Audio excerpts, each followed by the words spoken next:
Acara pertama adalah sambutan dari Wakil Rektor 1 Bidang Akademik dan Kemahasiswaan Universitas Bangunan Jaya kepada Bapak Agustinus Agus Setiawan STMT. Kami persilahkan, Pak. Baik, terima kasih Mbak Eka. Selamat siang, salam pendidikan yang saya hormati Ibu Dr. Ingriani Lim, Ketua Bebras Indonesia, yang saya hormati Bapak Ibu Kepala Sekolah, Guru se-Jabodetabek, peserta acara pada siang hari ini. Pertama-tama kita panjatkan puji syukur kepada Tuhan Yang Maha Esa bahwa hari ini kita masih diberi kesehatan walaupun di tengah masa pandemi yang sulit. Kita masih bisa berkumpul secara daring, secara virtual di siang hari ini. Saya juga ingin mengucapkan terima kasih kepada Bebras Indonesia dan Kemdikbud, serta tentunya kepada sponsor Gerakan Pandai yaitu Google atas dukungannya terhadap acara di siang hari ini. Bapak Ibu guru yang saya hormati, Gerakan Pandai ini memiliki tujuan yang mulia, yaitu ingin memberikan pelatihan computational thinking kepada sekitar 22.000 lebih guru di seluruh Indonesia. Dan dalam program ini kami sangat berbahagia UPJ bisa menjadi salah satu Biro Bebras di Indonesia. Kami dipercaya oleh Kemendikbud untuk memfasilitasi kurang lebih nanti ada sekitar 120 guru yang akan mengikuti program dengan Biro Bebras UPJ ini. Bapak Ibu guru, guru adalah profesi yang sangat mulia. Beberapa tahun yang silam saya juga pernah berprofesi menjadi seorang guru SMK. Tentunya pengalaman cukup indah juga pernah saya rasakan sebagai guru, mungkin penuh suka duka juga, mungkin seperti juga Bapak Ibu guru sekalian juga punya suka duka selama menjadi guru. Salah kelas gue. Sudah menjadi tugas seorang guru juga untuk selalu memperkaya diri dengan ilmu pengetahuan, dengan teknologi yang terbaru, sehingga kita semua bisa menjadi seorang pendidik yang profesional bagi para siswa-siswi kita penerus bangsa ini. Salam hormat juga saya ucapkan kepada Ibu Ingriani Lim. Secara pribadi saya salut akan keprakarsaan Ibu untuk mempelopori Gerakan Pandai Indonesia. Semoga niatan luhur Gerakan Pandai ini selalu menginspirasi jiwa, semangat para pendidik di Indonesia, khususnya guru, agar bisa selalu berkontribusi mencerdaskan kehidupan bangsa dan negara Indonesia ini. Demikian sambutan singkat saya. Selamat berseminar dan mengikuti jalannya acara dengan baik. Selamat juga untuk menjadi pendidik profesional bagi bangsa Indonesia.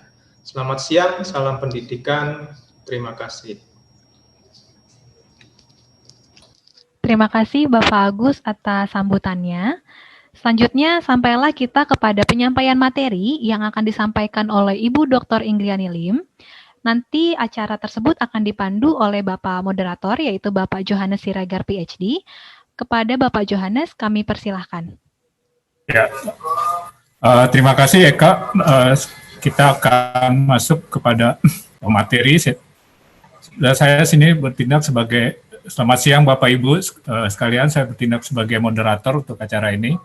Saya sampaikan dulu sebelumnya tentang kurikulum daripada kurikulum vitae daripada Ibu Inga, panggil Ibu Inga, nama lengkapnya adalah Ingriani Lim.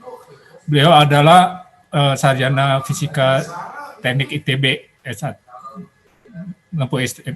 S2 dan S3 di Prancis, dalam Universitas Grenoble. Lalu pengalaman kerjanya sebagai dosen teknik informatika ITB 1977 sampai 2018. Beliau juga pernah aktif di dalam Dewan Riset Nasional. Sampai sekarang masih aktif juga dalam dunia pendidikan sebagai dosen di Institut Teknologi Dell di Laguboti. Dan beliau juga banyak pengalamannya. Sekarang beliau menjabat sebagai pembina TOKI, ya, Tim Olimpiade Komputer Indonesia, dan juga Ketua Bebras Indonesia. Sebentar lagi kita akan menuju kepada Ibu Inga. Silakan Ibu Inga untuk mempersiapkannya.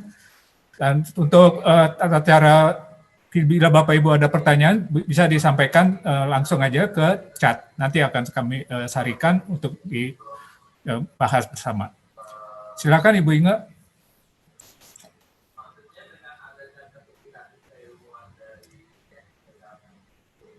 Bu Inge.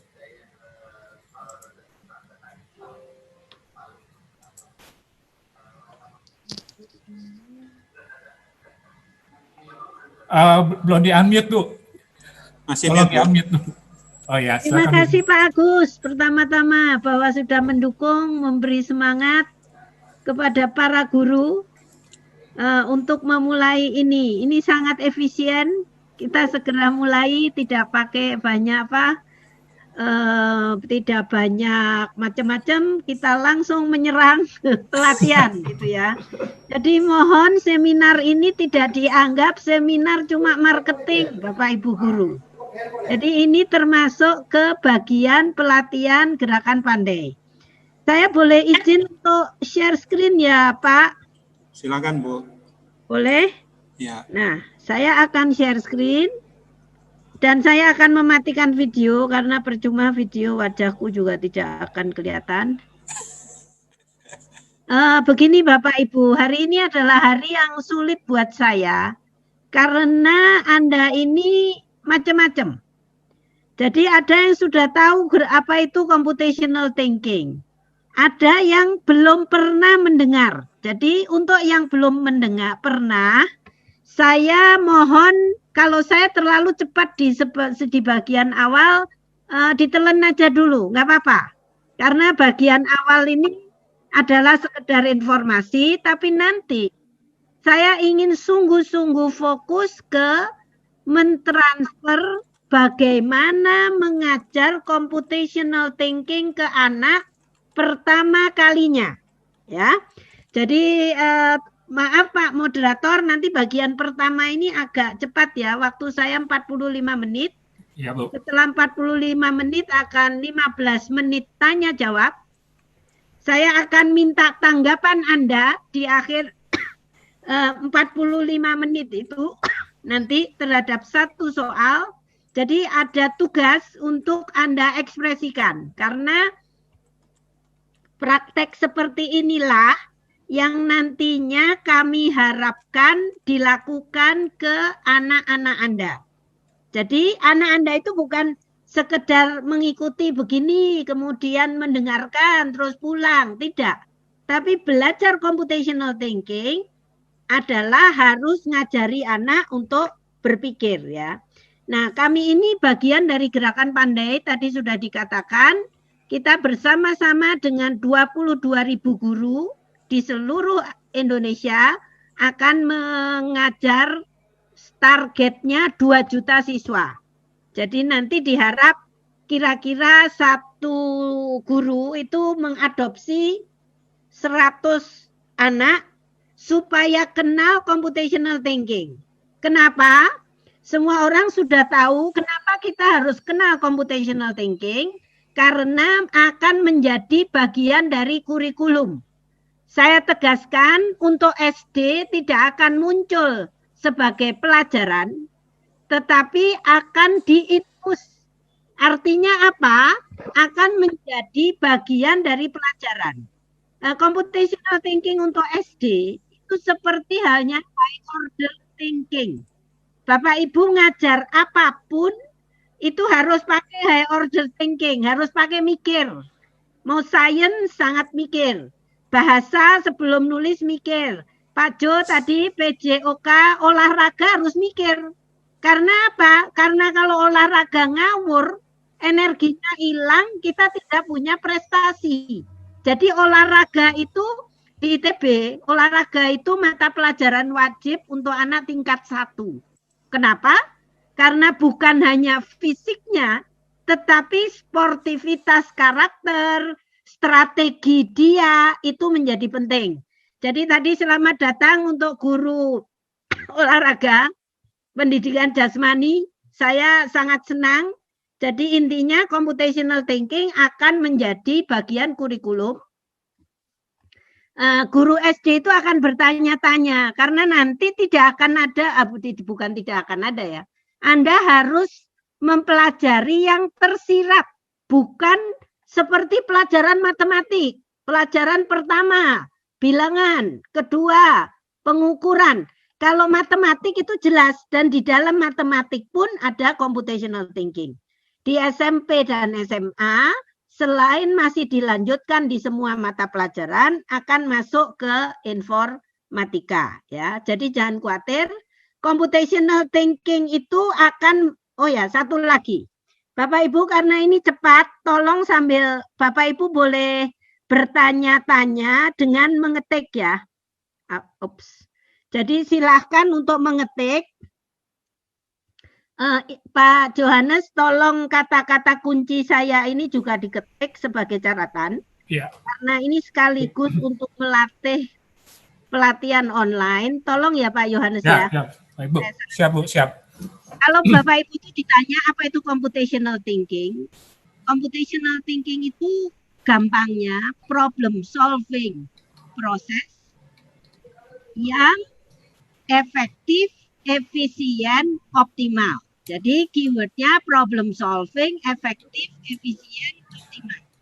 Apa itu efektif? Hasilnya harus ngefek, ada. Jadi kalau Anda nanti melakukan pekerjaan apapun harus berhasil. Efisien itu berhasil dengan resources sumber daya minimum. Dan contoh dari efektif tapi tidak efisien, contohnya Anda mau bunuh nyamuk di rumah, nyamuknya satu, terus cara bunuhnya rumahnya yang dibom. Itu efektif, nyamuknya mati, tapi rumahnya ikut kebom, membunuh nyamuk satu tidak perlu pakai bom. Contoh lain, Anda mau masak nasi goreng sepiring, terus Anda ambil itu wajan yang dipakai untuk catering yang 100 orang. Maka tidak efisien, pertama karena nyuci wajannya aja lebih repot dari nasi goreng sepiring. Nah, inilah cerita efektif, efisien, optimal, itu harus memperhatikan kondisi lokal. Jadi, kalau ditanya apa itu computational thinking, problem solving. Problemnya apa? Apapun dalam hidup. Tidak harus ujungnya ke komputer. Walaupun makin anak itu besar, solusi itu makin komputer. Contoh, kalau saya selalu pakai contoh ini, saya mau ngulek sambal, itu bisa tak pakai cobek alatnya, bisa pakai blender kecil, bisa blender besar. Blender itu nanti komputer. Jadi sebuah komputasi. Anda kalau perhitungan biasa, komputasi itu perhitungan tidak hanya kali bagi tambah kurang. Komputasi, tolong dicatat lagi Pak, karena kata ini penting.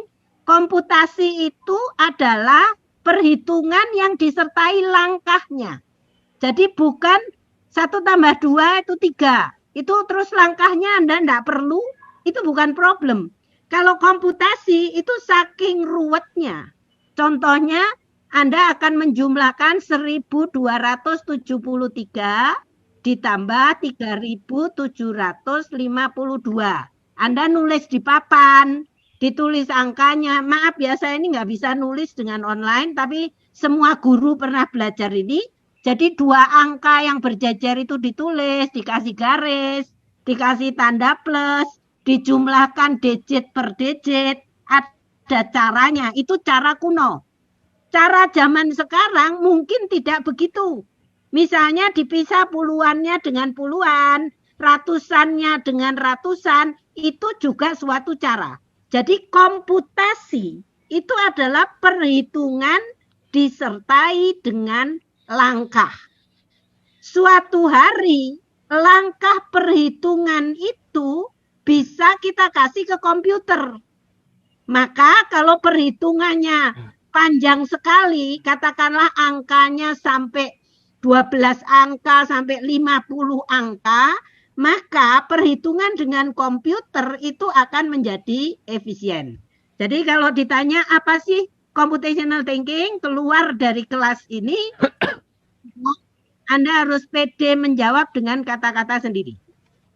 Nah, hal yang kedua, kalau bicara computational thinking, Anda itu harus mengenal kata-katanya itu ada di word cloud saya ini semua. Yaitu 4 kata. A, D, P. Tolong ya Pak Yohanes ditulis. A yang pertama itu abstraksi. Apa itu abstraksi? Kalau dikasih sesuatu, sesuatu itu apapun. Benda, persoalan, sebuah teks, maka anakmu ya, bukan anakku karena Bapak Ibu guru, harus bisa membedakan mana yang penting dan mana yang tidak penting, sehingga dia itu bisa dengan lebih sedikit kata-kata, dengan coret-coretan, mendeskripsikan hal yang sama, tapi hanya yang penting. Contohnya, abstraksi ini, Bapak Ibu tahu, anak kecil itu paling tinggi abstraksinya. Di sini ada guru SD. Guru anak SD itu kalau PAUD, kalau gambar orang, itu bukan orang seperti foto Mas Menteri yang ada di layar saya. Cuma kepala kayak kentang, Bapak Ibu tahu kan? Terus tangan itu 5 jari, kaki itu 2. Tapi kita tahu itu orang. Gunung itu adalah cuma segitiga, tapi kita tahu bahwa itu gunung. Jadi lihat, abstraksi adalah bisa memotret yang penting dan tidak penting. Kemudian algoritma, langkah menyelesaikan persoalan, ini agak problem, ini untuk anak yang besar.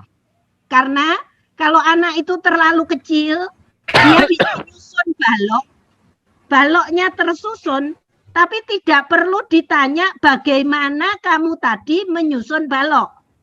Kalau anak itu makin besar, maka dia bisa menjelaskan langkah, ambil balok yang bentuk ini, taruh di mana, ambil yang kedua, taruh di atasnya, itulah algoritma. Yang ketiga, dekomposisi. Dekomposisi itu melihat sesuatu tadi, entah itu teks, entah itu problem, nanti yang menjadi masalah, problem ini tidak seperti teks yang ada barangnya, itu punya struktur. Jadi kalau melihat orang, Anda itu tahu ada struktur kepala, tangan, bukan orang itu satu geblokan yang tidak punya makna. Lihat sepeda, dia lihat roda, lihat setir, lihat ada belnya kring-kring, itu dekomposisi. Lebih jauh, kalau anak itu lebih dewasa, struktur itu tidak kelihatan. Contohnya di dalam tubuh manusia ada sistem pencernaan yang berfungsi. Nah, mulailah kita makin anak itu dewasa, berkenaan dengan barang yang makin tidak berwujud. Seperti sistem pernafasan, sistem pencernaan, sistem imun, itu adalah mulai anak besar. Ya. Kemudian yang keempat, pattern. Pattern itu pola, baik pola problem maupun pola solusi. Jadi sebetulnya selesai. Apa itu computational thinking? That's all. Kata-katanya adalah itu.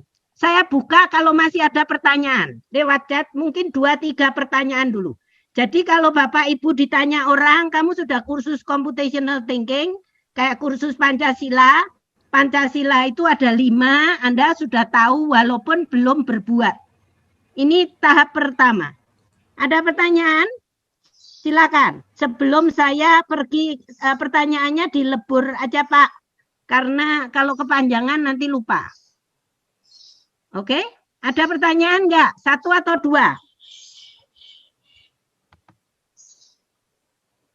Silakan Bapak Ibu yang mau bertanya bisa langsung di unmute.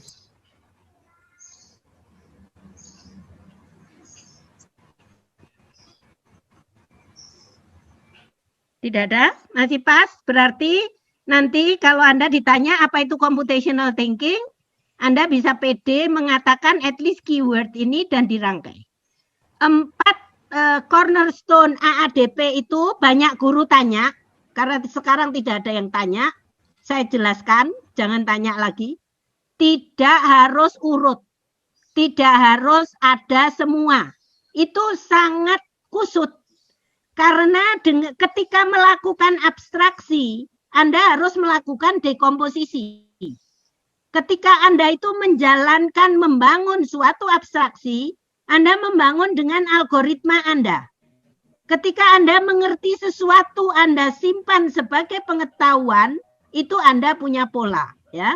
Jadi lihat, AADP tidak harus urut, tidak harus ada semua. Yang menjadi masalah nanti, kalau saya ngajar, aku ngajar biologi. Terus Anda ditanya, oke, biologimu itu sudah high order thinking belum? Itu kan ada ukurannya kan. Sekarang sudah mengandung computational thinking belum? Harus mencirikan AADP ini.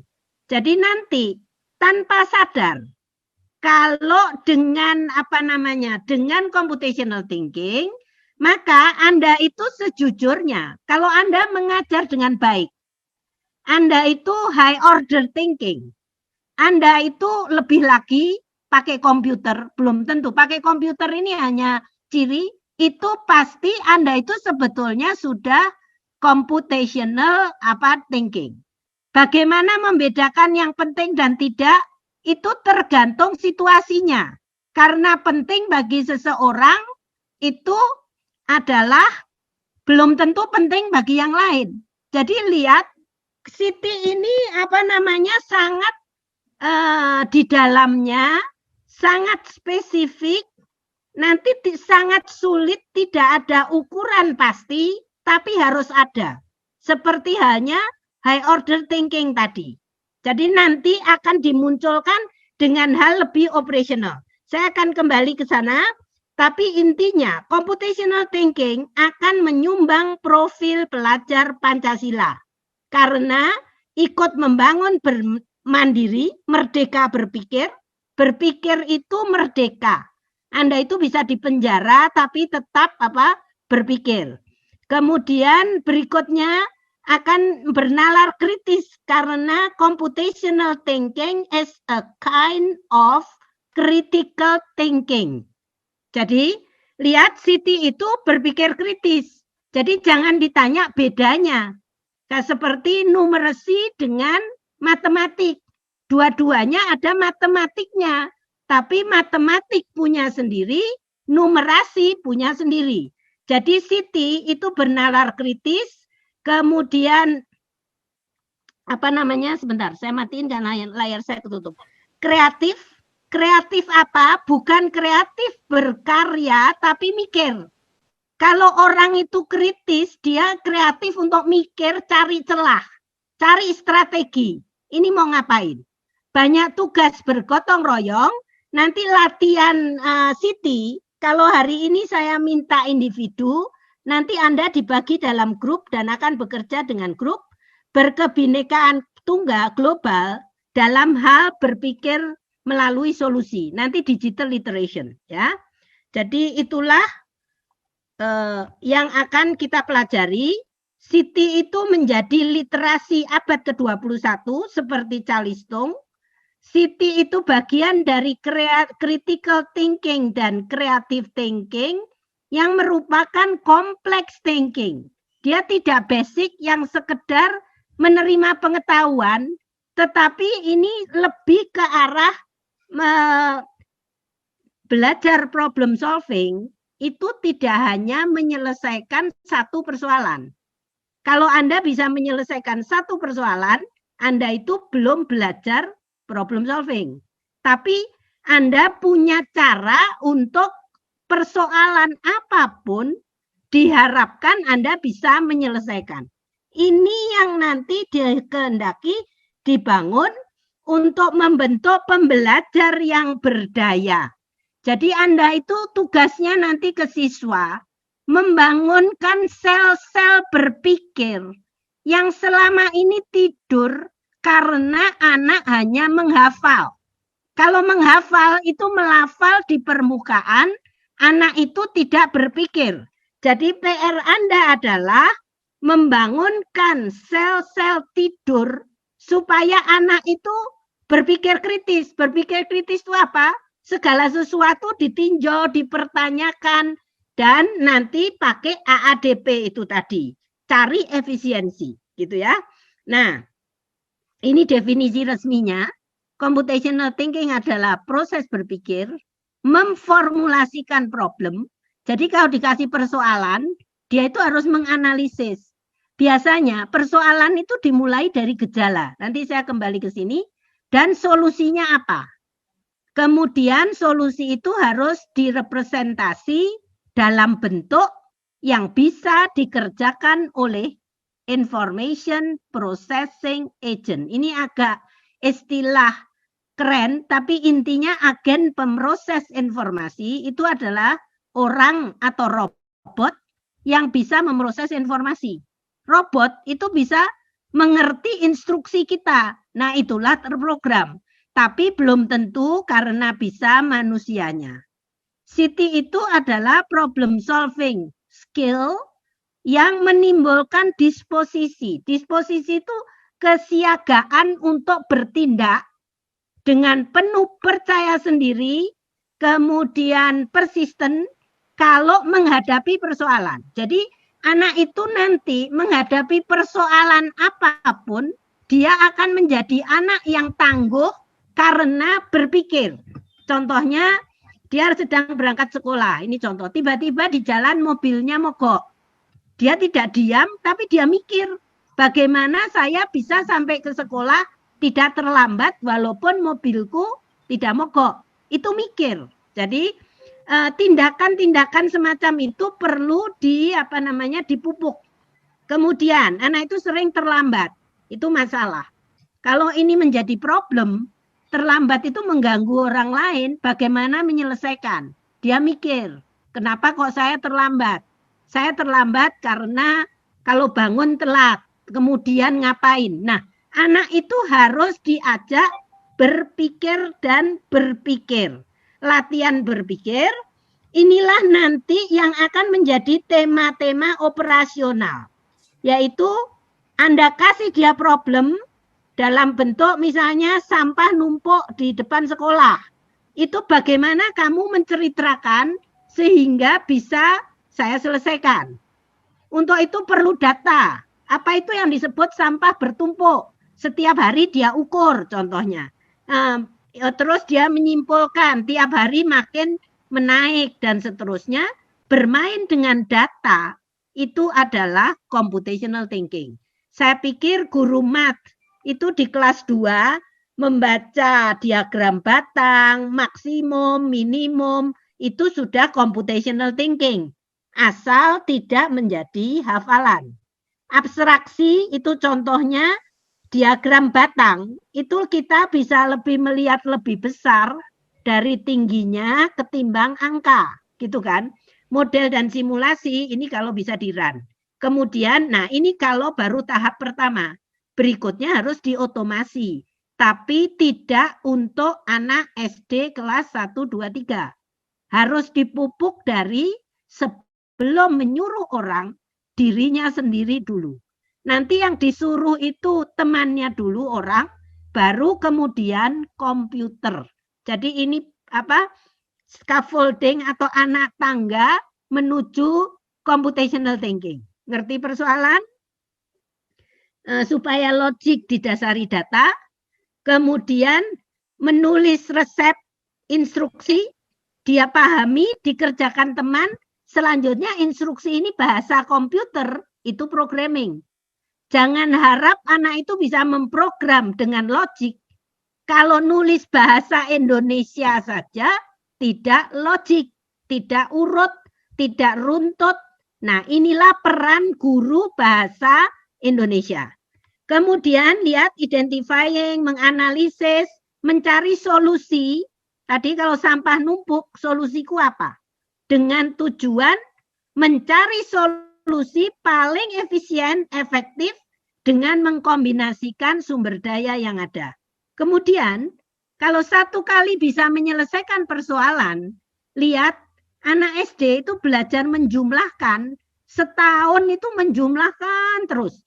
Maka dia harus mengeneralisasi dan mentransfer bisa 1 tambah 2, 1 tambah 3, nanti dia bisa 2 tambah 3, 3 tambah 5, dan seterusnya. Setiap ilmu akan punya cara sendiri untuk ke persoalan yang sejenis. Jadi lihat, sebetulnya anak itu kalau logik di matematik, dia jangan matematik dulu ya. Kalau membacanya benar, logik, dia bisa menyimpulkan apa itu penjumlahan. Dia bisa matematik, dia bisa science. Science itu termasuk sains sosial ya Bapak Ibu. Kemudian karena manusia ini tidak hanya butuh otaknya yang jalan, tetapi fisiknya benar, dia juga bisa mengatur. Walaupun gerakan fisik ini refleks, bayi tidak diajari bisa jalan. Tapi ada teknik-teknik tertentu yang bisa dipelajari. Kalau dia logik, dia bisa belajar lebih cepat. Percayalah, olahraga itu juga perlu berpikir, terutama nanti strategi untuk menang. Ya. Nah, ini ada tambahan bahwa modeling, simulation, evaluation itu menjadi bekal. Ada ditambahin tadi karena dia bukan hanya konsep, maka harus praktek. Prakteknya itu kalau dikasih problem besar, harus didekomposisi. Tadi bukan hanya merotolin Lego. Kalau anak SD, dia dikasih Lego rumah, dia potong-potong, dia susun kembali, permainan balok, mencontoh. Itu kalau dia besar, maka contohnya katakanlah mengatur mainan. Mengatur mainan itu udah problem.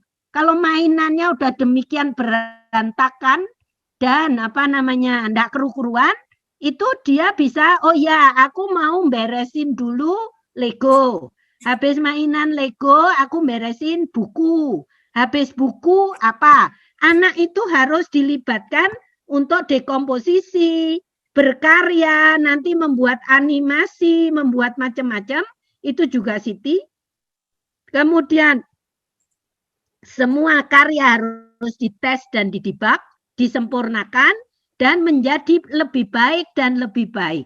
Jadi ini adalah practices dari Siti, dan banyak orang nanya apa bedanya dengan matematik. Kita tidak hanya nyari-nyari perbedaan, tapi intinya adalah ada yang sedikit beda, programming, gaming, algoritmik, walaupun programming ini sekarang diklaim untuk semua orang. Ya. Terus tujuan akhirnya, outcome-nya, kalau anak itu menghadapi persoalan, dia akan bilang, lebih baik aku selesaikan manual atau dengan komputer. Dikasih disodori hitung-hitungan angka, dia akan bilang ini lebih baik pakai kalkulator, bukan komputer dulu, atau kuhitung tangan. Karena contohnya, kalau kita cuma beli 10 rupiah ditambah 100, ngambil kalkulator nyari komputer, itu lebih ribet daripada kita hafal. Kemudian anak itu harus cari pattern, mengorganisasi data. Nanti saya berikan lewat contoh latihannya, Bebras melatih ini, mencari general solution, itu kalau sudah menjalankan beberapa kali. Jadi gini, Anda itu kalau sudah pernah pergi ke katakanlah stasiun kereta api Bandung, sudah pernah stasiun kereta api Jakarta, Anda pergi ke stasiun kereta, mungkin KRL ya, Depok itu nggak ada, stasiun kereta api Semarang, Anda akan confidence mau ke stasiun kereta api Hamburg di Jerman, mau kereta api di Paris, stasiun kereta api itu mirip. Selalu ada rel, ada peron seperti itu. Anda pergi ke sebuah bandara, maka Anda bisa punya tahu bahwa ternyata di bandara itu orang masuk, di scan, check in, nunggu, kemudian take off. Nanti kalau datang itu bandara manapun, landing, ngambil barang, dan seterusnya. Itu harus menjadi general solution. Sehingga anak itu bisa melakukan sesuatu di masa depan, bukan masa sekarang. Terus dia bisa nerangin langkah demi langkah tadi itu. Mulai kelas SD besar ya. Karena kalau yang SD kecil itu cukup dia melakukan dengan benar dan runtut. Kemudian ini yang penting, what is your computational Strategy. Ini makin mungkin ya SMP. Kalau sudah pakai computational strategy ini, kenapa? Karena kalau saya tidak pakai strategi, maka saya tidak bisa selesai. Jadi contohnya, Bapak Ibu kalau ngasih PR, sengaja dikasih yang banyak. Yang pasti nggak selesai. Nanti anak itu ditanya, kamu kalau nggak selesai yang kamu kerjain yang mana dulu? Mau yang gampang dulu? Terus jadinya bisa menyelesaikan banyak yang gampang? Hehe, jangan gitu. Yang gampang aku bobot rendah. Maka dia akan mikir, cari yang optimal. Itu computational strategy ya. Nantinya computational strategy ini kalau dia besar SMA itu sudah dipakai untuk hal-hal yang lebih kompleks. Apa itu limit, keterbatasan, constraint dari solusinya. Dan kalau saya ngomong apa itu city, maka saya juga harus tahu apa itu yang bukan city. Jadi city itu konsep, bukan hanya programming, karena banyak sekali dijual di luar. Coding itu city katanya. Dia bukan, coding itu bisa cuma ngetik. Kalau dia dikasih contoh, terus dia ngetik, itu tidak city. Kalau anak Anda dikasih Lego, terus Anda kasih instruksi, ini contoh rumah, kamu nyontoh, itu bukan city. Tapi kalau Anda kasih dia Lego, ini ada contoh rumah kayak gini, sekarang dengan yang sama, kamu harus bikin rumah lebih banyak. Misalnya, dengan Lego yang sama, kamu harus yang lebih apa?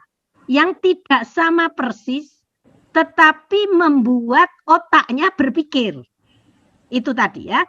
Dan menjadi tidak pernah sama. Kalau tidak pernah sama, maka itulah kreativitas. Tidak pernah samanya, tidak ngacelak. Karena kalau bikin rumah yang tidak sama, tetap harus rumah. Jadi ini bukan sesuatu yang sangat aneh sehingga apapun boleh disebut rumah. Itu enggak. Tapi ada pakemnya. Ibu-ibu yang masak, itu kalau resepnya rendang, boleh yang satu lebih pedas dari yang lain, kemudian yang satu lebih gurih, yang satu lebih kering, tapi ada resep atau pakem norma rendang yang harus tetap diikuti. Nah, kreativitas itulah bukan hafalan, cara manusia berpikir, bukan komputer. Kita tidak mendidik anak menjadi robot di dalam dunia ini. Dia mengkomplement dan mengkombinasikan matematik tadi dengan logiknya dan engineering thinking karena proses merancang, menganalisis, ngetes itu adalah proses engineering. Computer science atau informatics ini sebetulnya gabungan antara science dengan engineering. Di dalam computer science atau informatics, kita itu ngomong ide, bukan hanya barang. Bahwa ide itu diwujudkan ke barang, maka itu cerita lain. Dan barangnya disebut sebagai computational artifact. Apa itu computational artifact? Bukan mechanical, bukan benda hidup, tetapi sepotong program, sepotong karya digital, itulah computational artifact. Jadi lihat, mengajak anak berpikir computer scientist dan bukan robot. Nah, malangnya Bapak Ibu, anak-anak kita ini kan tes PISA-nya rendah. Bapak Ibu lihat bahwa kita itu jauh di bawah rata-rata. Maka pemerintah itu kenapa Google memberi kami grant supaya menaikkan level membaca matematik dan sains yang tingkat tinggi. Apakah Bapak Ibu mau Indonesia itu baru dapat mengejar skor PISA 2065? Gila kan? 45 tahun. Kalau tidak ada percepatan. Bahkan lihat yang sangat menyedihkan. Kemampuan membaca sarjana lulusan perguruan tinggi Indonesia itu masih kalah dengan lulusan SMA di Denmark. Artinya anak kita itu tidak bisa membaca. Nah, ini nanti PR buat guru yang SMP ke atas, kita ini sebentar lagi AKM, itu latihan membaca kritikal. Bahkan di Asia pun kita itu menyedihkan karena prestasi kita ini sangat rendah. Jadi itu sebabnya tolong Bapak Ibu, dengan Bapak Ibu berpartisipasi ini lebih mengenal high order thinking, diharapkan akan mampu untuk menaikkan itu dan mampu menaikkan AKM. Sebentar lagi kan pemerintah akan mengadakan apa yang disebut assessment kompetensi yang dasarnya PISA. Kalau PISA itu 15 tahun, maka SMA harus lebih dari PISA. Ini nanti tidak tahu, kalau ada waktu akan dibahas, kalau tidak kita fokus ke computational thinking, karena computational thinking itu semacam vitamin. Computational thinking itu bukan makanan pokok. Kalau bukan informatika ya, kalau informatika itu udah makanan wajib. Maka jangan khawatir, tapi harus ada aspek itu. Karena kalau pelajaran Anda biologi tidak ada computational thinking-nya, anak kita dipisah tidak akan bisa bersaing. Di dunia ini sekarang, kalau tidak dikasih, saya itu dulu suka nyebut vaksin, tapi dimarahi Bu, vaksin itu katanya enggak sehat. Sekarang saya bilang vitamin. Jadi dia akan mengakselerasi pengetahuan-pengetahuan yang lain, memberdayakan. Maka kami akan bekerja di situ, dan Bapak Ibu tahu literasi apapun itu dasarnya reasoning.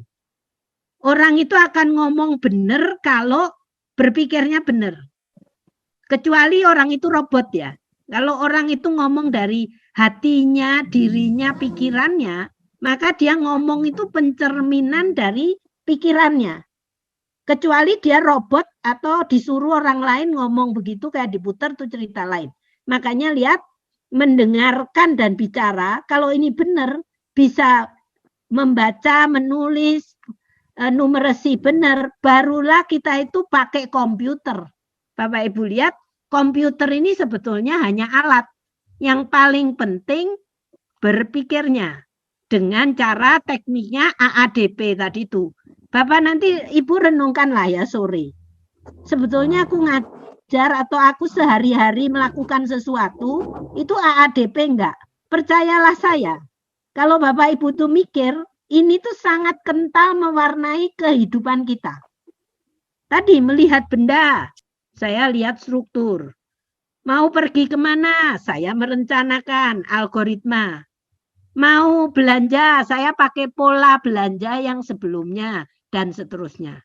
Dan kita mengajari nanti anak-anak ini multi sistem. Kalau yang satu sistem, ini benar atau salah, ini bukan AKM. Jadi kalau berapa 1 tambah 2, itu jawabannya cuma 1. Pasti 3.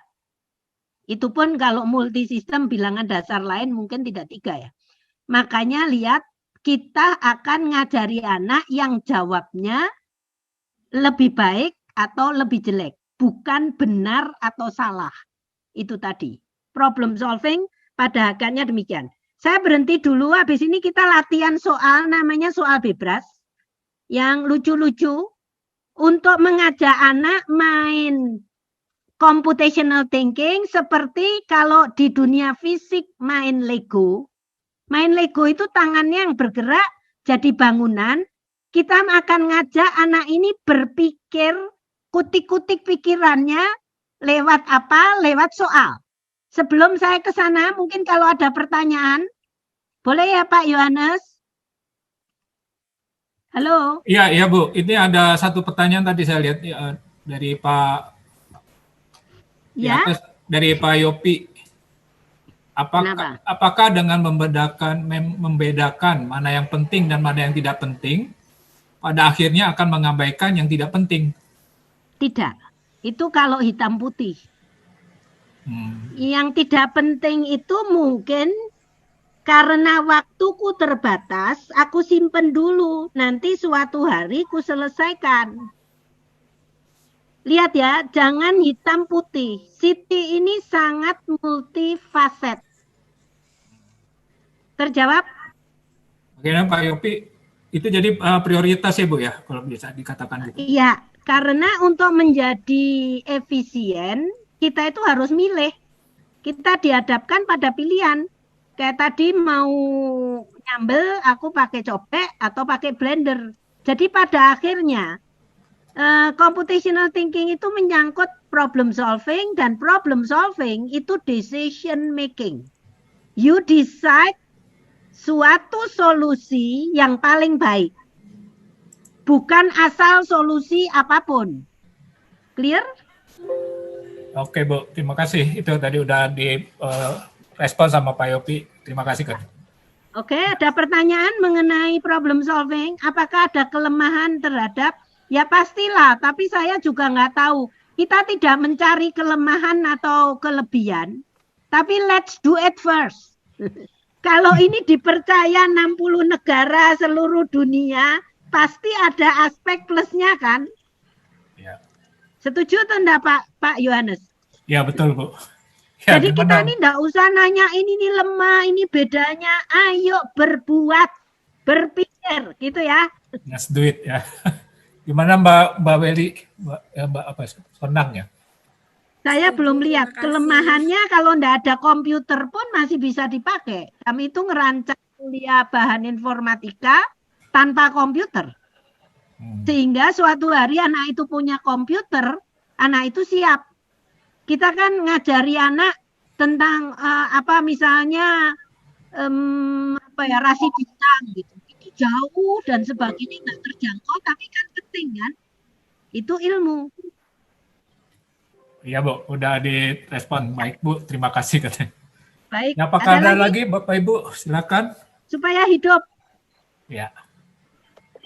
Tidak ada? Ya, dilanjutkan. Lanjut. Nah, ya, silakan sekarang lanjut, bagaimana ngajar computational thinking yang menjadi masalah? Ini bukan teori. Computational thinking ini seperti berjalan atau Anda ngajari anak Anda main piano atau berenang. Jadi harus praktek. Seperti high order thinking. Anda tidak ngajari anak Anda teori bahwa anak-anak high order thinking itu berpikir dengan 8 elemen, 10 kriteria, accuracy, clear. Enggak. Jadi langsung kasih soal, dikilik-kilik supaya dia high order thinking. Kami punya latihan, Bapak Ibu nanti akan bikin akun. Oh ini kurang satu ya. Akun ada satu lagi di namanya latihan bebas di server IPB. Kemudian Anda download buku ini, kami akan membagi slide ini. Kemudian ini yang kurikulum informatik ini akan saya hapus karena tidak semua guru informatik. Dan sudah diperbarui, kalaupun Anda guru informatik, ini sudah obsolete dan tidak dipakai. Maka lihat ada komunitas internasional namanya Bebras. Bebras itu berang-berang yang mau ngajari lewat soal-soal menarik sehingga kita itu ngikuti pemerintah memerdekakan pembelajaran yang tadinya beban menjadi pembelajaran menyenangkan. Sehingga kita akan menyemaikan benih kebudayaan digital lewat computational thinking ya. Nah, lihat itu apa? Sebetulnya asalnya Bebras ini berang-berang binatang cerdik. Kita itu tadinya enggak mau bikin pelatihan gini. Di luar negeri juga anak itu setahun sekali diajak lomba. Mula-mula itu lomba. Jadi enggak tahu kamu belajar berpikir itu tidak ada rumusnya. Sebetulnya setiap anak kalau belajar matematik benar, fisika benar, kimia benar, sains benar, kalau dia masih SD, bahasa yang benar, olahraga benar, setahun sekali diuji, itu pasti lulus. Jadi dengan dasar itu, kami ini mulai, komunitas ini, mulai membuat semacam kayak PISA test, nggak tahu apa, yang tidak formal karena kami memang bukan untuk pemerintah seperti PISA yang mahal, kemudian ada tes yang gratis diadakan oleh Profesor Valentina. Tes setahun sekali ini bulan November. Jadi, tapi kami 2 bulan sebelum pertandingan, biasanya biro itu ngajak anak-anak latihan. Ini lihat, yang di pojok kanan, ini anak-anak seneng banget latihan tanpa komputer. Soalnya seperti hari ini, kita akan latihan tanpa komputer. Ada latihan online dengan komputer, ini websitenya. Anda nanti setiap guru harus punya akun, karena harus pernah mencoba. Ya. Tadinya kompetisi lama-lama karena banyak negara gurunya tidak tahu, maka kami ini mulai ngajari guru dan didukung oleh Google seperti ini. Google juga tidak akan mendukung kalau tidak ada ini internasional. Nah, soal bebras itu banyak yang tanya apa bedanya, orang tuh hobinya nanya-nanya beda persamaan tetapi belum mencoba.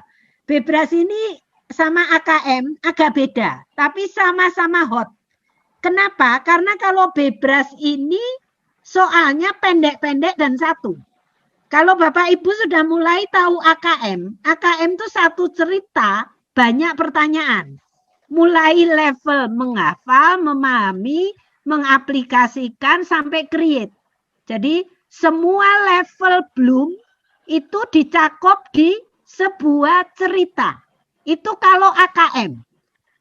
Karena sekarang harus menyiapkan anak AKM, dilatih. Contohnya seperti itu, sebetulnya tuh AKM tuh tidak bisa dilatih. Psikotes itu ya bisa sih.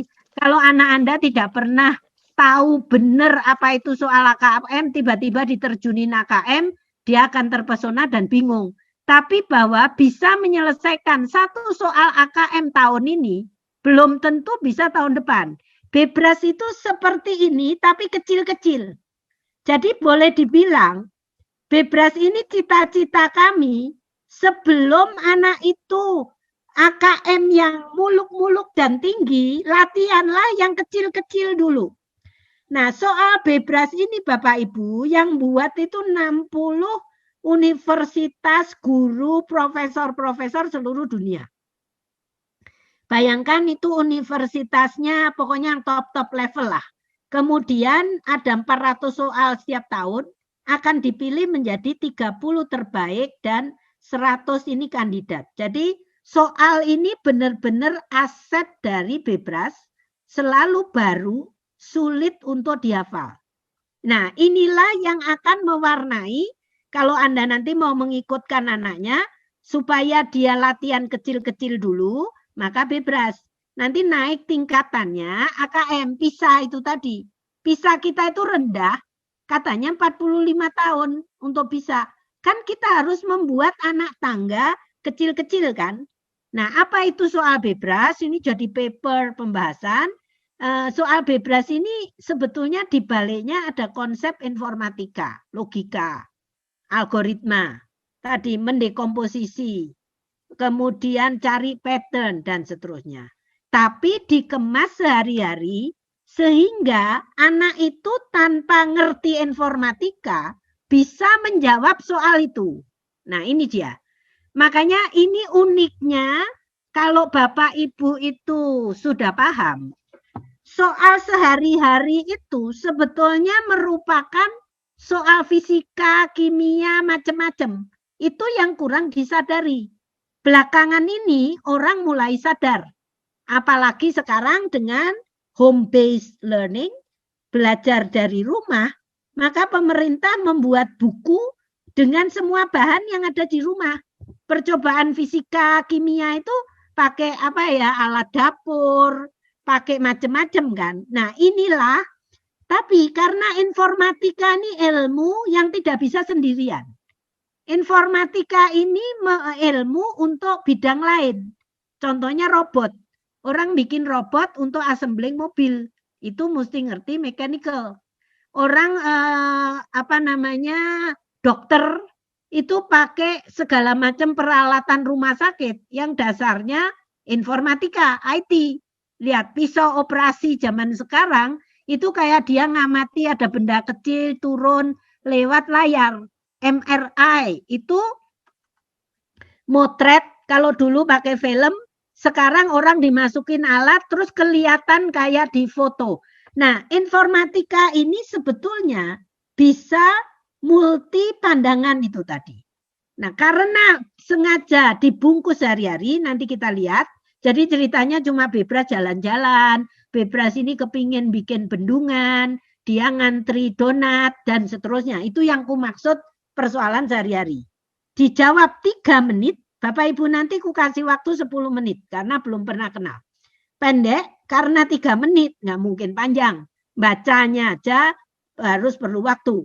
Bisa dikerjakan dengan kertas dan pensil, sebetulnya tidak perlu pakai MATLAB software, terus Excel gitu enggak. Dan harus menarik dan lucu. Apa itu Bebras? Ini nanti saya kembali ke sini ya. Ini bukunya. Ini contohnya Bapak Ibu.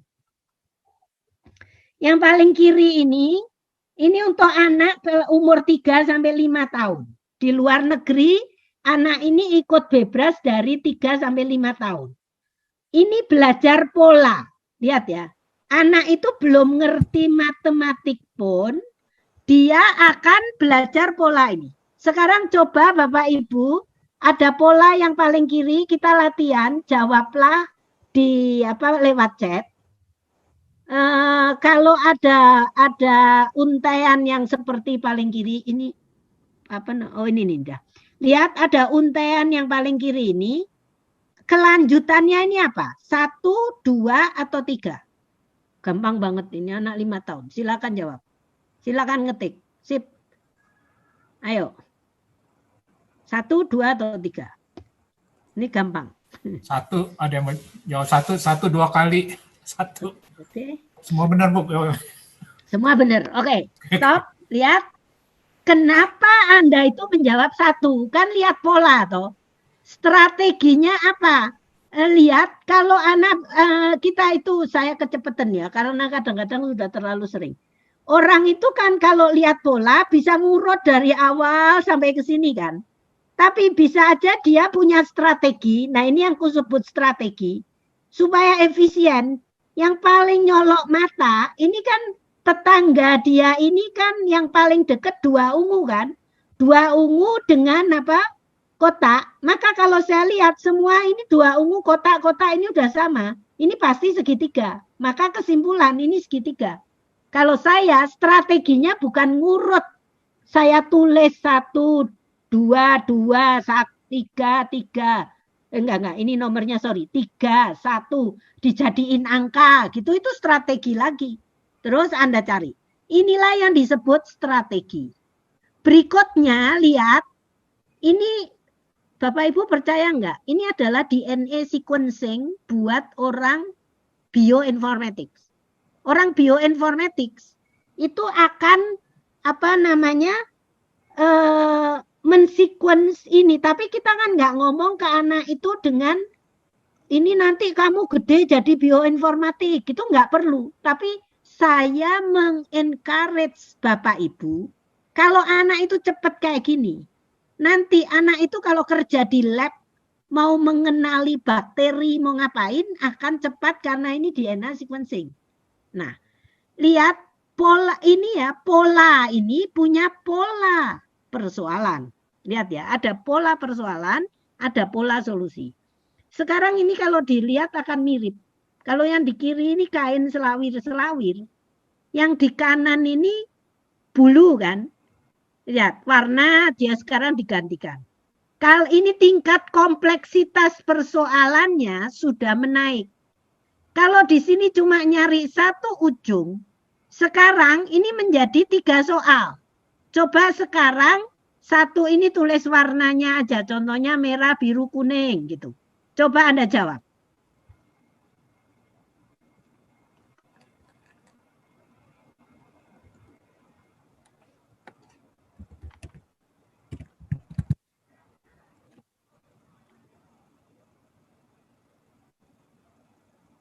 DAC berat DAC ada yang jawab. D itu merah, nomor 1 D. Oke, Merah, lagi. Masa merah. cuma 2? DAC.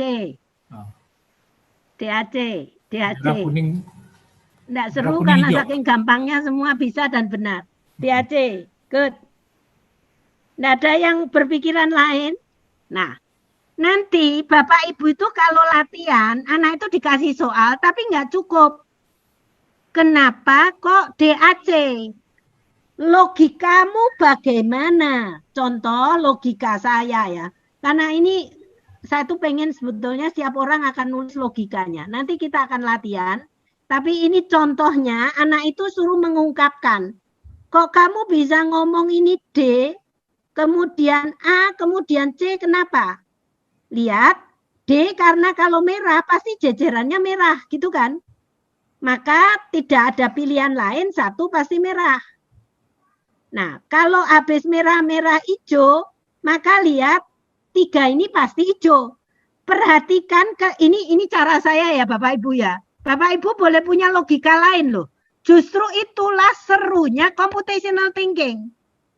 Jadi caraku belum tentu. Anda boleh lihat bukan bolongnya. Contohnya saya lihat jawabnya kuning. Oh, kalau kuning, maka ini kuning-kuning. Aku nemu dulu 2 itu kuning. Lihat ya, jadi untuk mencapai solusi yang sama, itu orang boleh punya merdeka cara apapun. Cara itulah yang harus Anda tumbuhkan ke anak. Kalau nemu solusi, contohnya ada satu anak, mulai kalau saya tadi kan mulai dari bolongnya ini, aku cari bulunya apa.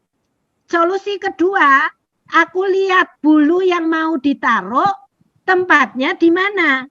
Inilah yang nanti akan membuat anak berpikir kritis. Inilah tadi yang kusebut main balok Lego, tapi mikir kutik-kutik persoalan. Terus kalau ditanya persoalannya apa? Ya persoalannya noto sequence ini, begitu. Semoga Bapak Ibu ngerti dengan cara sederhana ini. Kalau dilihat ini lebih banyak pola. Karena untuk naruh aku mesti tahu ritme. Tadi kan A, D, P. Ini ada dekomposisinya. Kalau kita lihat sequence ini adalah didekomposisi menjadi 3 serpian. Kalau yang kanan, sequence terdiri dari bulu, dekomposisinya warna, dan seterusnya. Jadi anak itu harus ditanya kenapa. Jangan hanya A, B, C cepet-cepetan. Kalau hanya cepet-cepetan itu lomba. Ikutkan anak itu di lomba, dia cepat menang dapat hadiah. Itu bukan belajar, itu ikut lomba. Bebras itu adalah setelah dia seneng lomba, punya sense, kemudian belajar. Cara inilah yang akan nanti banyak dipakai di kurikulum baru. Jadi anak itu mesti punya number sense. Itu sebelum teori-teori bilangan, dia itu punya sense dulu. Nanti kalau kelasnya naik jadi kelas 6, bulu ini jadi angka. Paham nggak? Jadi ini sebetulnya berjenjang. Karena itu saya usul. Yang SMP mulailah SD. Yang SMA kalau gengsi nggak mau SD mulailah SMP. Karena ini akan menarik. Kemudian lihat Anda itu kalau punya sesuatu apa yang disebut generalisasi. Maka lihat generalisasi ini Anda itu bisa pakai serpian kain, pakai bulu, pakai kancing. Anda bisa menggeneralisasi pakai kedelai merah, kedelai hitam. Lihat, itu generalisasi. Anak itu kalau bermain ngumpulin kancing, habis itu ngumpulin kedelai, besok ngumpulin kacang hijau, dia akan punya pola, ngumpulin barang itu apapun caranya sama. Itu computational thinking. Clear Bapak Ibu? Berikutnya, saya akan kasih contoh lagi. Ups. Kok jadi begini? Lihat, ini algoritma. Ini satu lagi menanam bunga. Ini menarik kalau bukan online. Karena ceritanya ini, lihat ada bebras besar dengan kecil. Dia mau naruh bunga. Lihat ya. Dia bertolak belakang. Terus melakukan instruksi, ulangi 2 kali. Tanam sebuah bunga pada sisi kanan, maju 1 langkah, tanam bunga sisi kiri, maju 1 langkah. Gimana bunganya? Lihat ini bisa jadi permainan lucu. Coba jawab sekarang A, ke kanan ini B, C, atau D. Jawablah.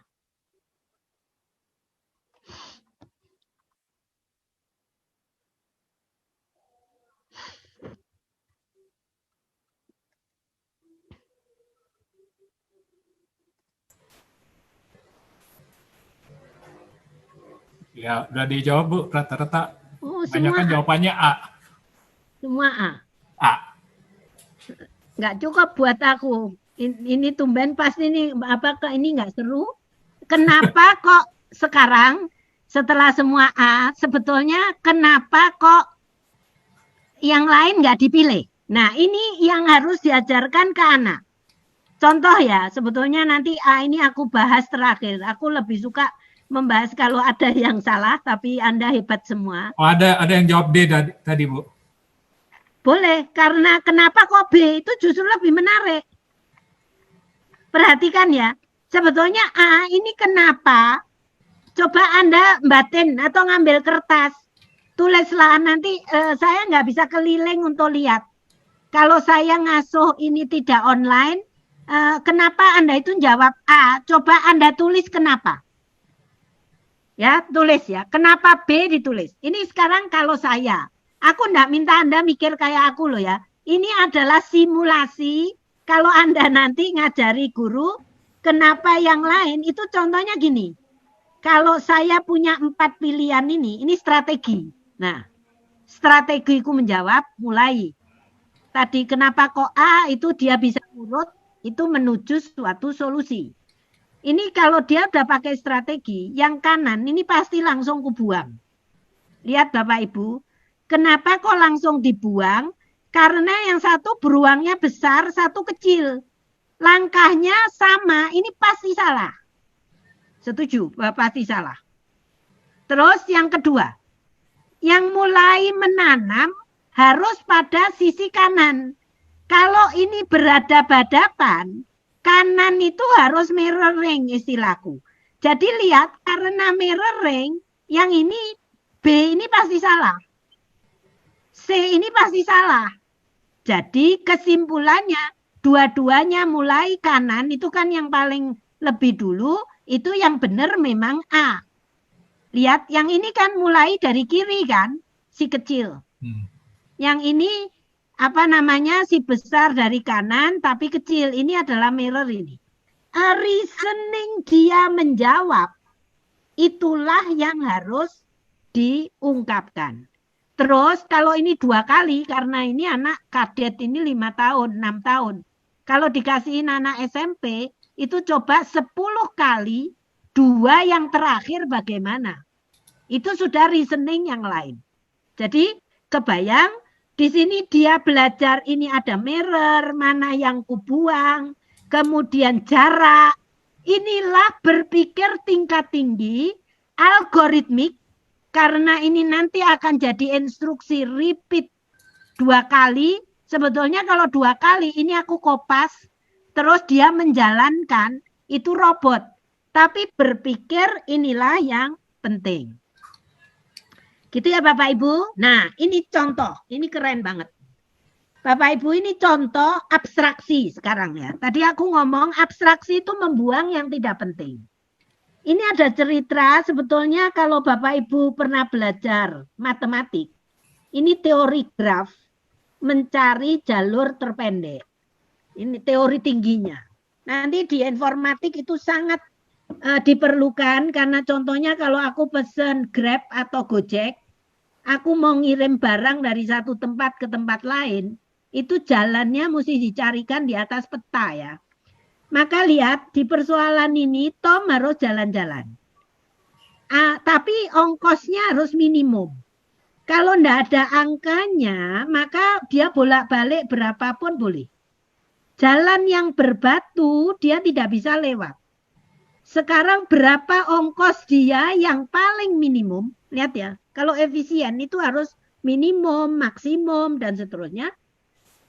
Sehingga dia mengunjungi semua temannya. Kalau anak ini, saya sekarang tidak minta Bapak Ibu menjawab, tapi lihat bahwa kalau kita nyoba satu persatu, itu namanya brute force. Nggak usah omong brute force kan anak. Itu istilah informatik tingkat tinggi, tapi nggak perlu di sini. Lihat kalau dicoba satu persatu akan lama. Kalau sebelum mengerjakan dia mikir, maka graf yang di kiri itu sebetulnya sama dengan kanan. Ini abstraksi. Kenapa? Karena lihat 3 yang kutinjau 7, 9. Ini langsung 7. 9-nya kubuang. Nggak perlu. Kalau ini 0, nggak perlu ada. Kalau dia ini batu, langsung kubuang. Sehingga mencari jalur itu menjadi simpel. Perhatikan menjadi berapa? Tentunya karena ada 6 sama 7, 6 dulu. Kalau aku ke sini, maka 9, terus ini harus 9-nya 2 kali. Perhatikanlah kalau aku jalannya 6, balik itu tidak bayar, maka ongkosku 6, 7, 7, 9. Jadi yang ini nggak aku pakai. Inilah efisiensi. Semoga Bapak Ibu mengerti ini abstraksi. Ini teori informatika, mungkin bisa jadi teori matematika. Anda bisa teori apapun, tidak harus ngomong informatika untuk menjawab soal ini. Tapi dalam bentuk lucu, kemudian anak itu dibawa ke tokoh berang-berang dan seterusnya. Terus ini saya tidak bahas karena waktu saya hampir habis, 15.30 sebetulnya. Perhatikanlah ini antri donat dan sebagainya. Sehingga, terus ini tadi Bapak Ibu olahraga, Pak John, anak itu bisa menari, gerakannya satu berubah. Ini nanti lucu-lucu, silakan dikerjakan sendiri. Ini akan tahu bahwa kalau setiap langkah hanya satu yang beda, maka urutan langkahnya seperti apa. Kalau anak ini kenal pola dan sebagainya, maka dia akan berolahraga dengan baik. Jadi perhatikan Bapak Ibu, tugas Anda yang pertama, nanti setelah ini Anda akan dikasih latihan dan Anda akan tahu bedanya tantangan dengan dipakai mengajar ke murid. Jadi tugas Anda nanti cobalah milih soal bebas yang Anda senang, yang Anda sudah tahu jawabnya tentu aja. Aku tidak akan soal yang aku tidak tahu aku pakai ngajar kan. Pilihlah 3, 5 soal, 10 soal yang bakal dikupas habis dan nanti akan dikasih instrumen lembar kerja guru sekarang, lembar kerja siswa, strateginya apa, supaya Anda bisa menemukan solusi-solusi dan ini kenapa kok jawabmu ini, bagaimana kamu menemukan, bisa lebih singkat enggak, urutan langkahmu apa, dan seterusnya. Terus tahap kedua, Anda bisa bikin soal sendiri. Nanti contohnya ini bukan Tom mengunjungi teman-teman, tapi apa kayak Pak Pos ngapain, atau saya nggak tahu mana yang paling lambat menjalar, dan seterusnya, supaya Anda bisa bikin soal sendiri. Contoh terakhir algoritma. Ini ada algoritma kayak gini. Ini yang aneh apa? Terakhir, sebelum saya akhiri. Coba.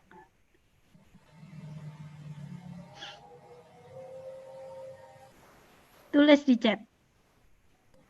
What do you think about this algorithm?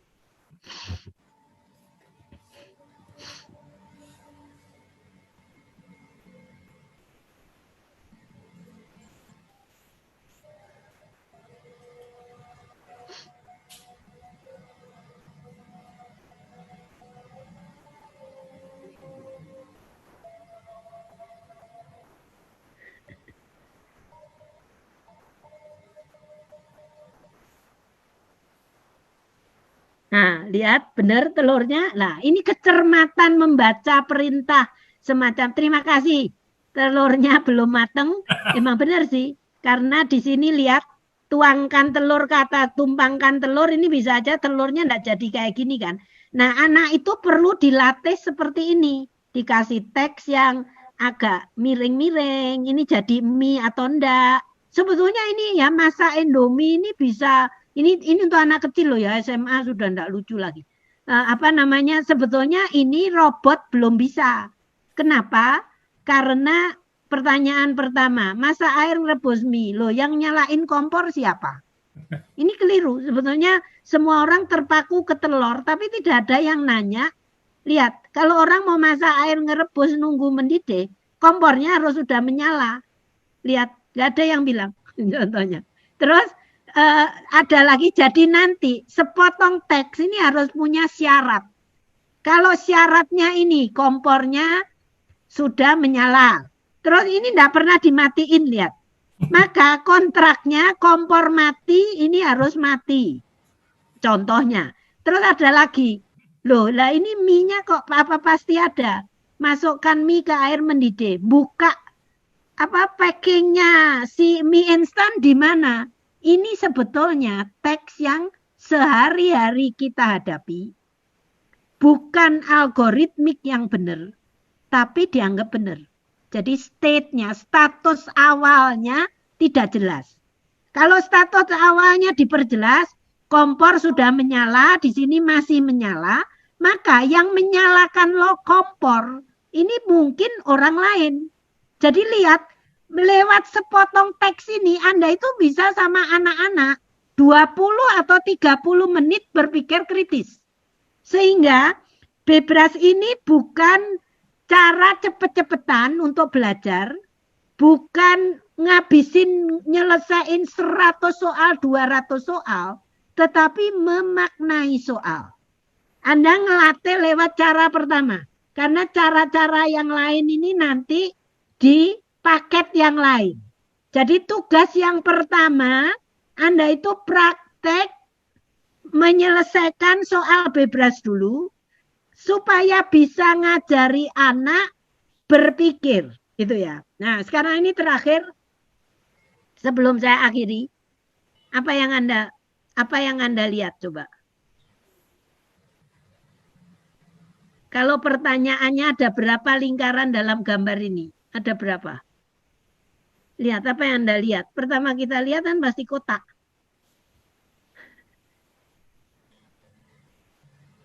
Kalau sudah pernah tahu sekali udah lewat ini. Tidak lucu lagi.